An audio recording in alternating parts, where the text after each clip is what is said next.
Salam benim əzizlərim, salam gözəllərim. Bugün mən sizə bir gözəl salat tarifi deyəcəm. Ora gedir armud. Armud yoxsa da alma da olar. Tyorkadan keçirmişəm, sırazı hazır eləmişəm. Svetlo, kırmızı kök. Bunu da tyorkadan keçirəcəm. Bakın, geçirdim tyorkadan. Kırmızı kök, alma.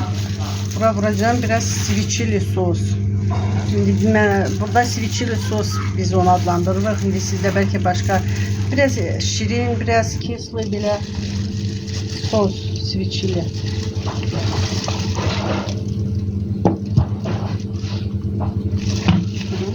Bu sosla bunu karıştırıram. Çok tatlı salattır. Siz de prova eləyin.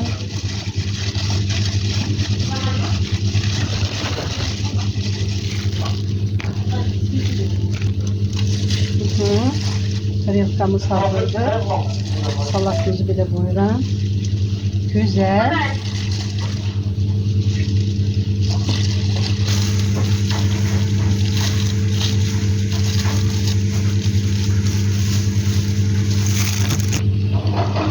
Salat bile koyduk.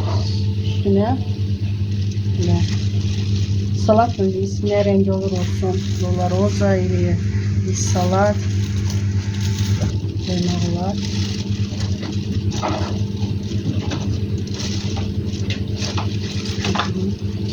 Sonra koz lakası. Bakın biraz hırdaladım. Biraz üstə köpürəm. Bir neçəsini də belə qoymaq olar. Bir neçəsini də bax belə qoydum. Qırağına. Parmesan. Üstünə belə parmesan köpürəm.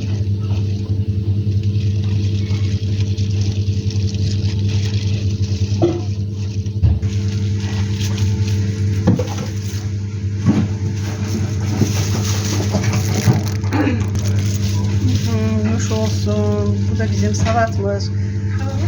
Женской части называется. Хорошо.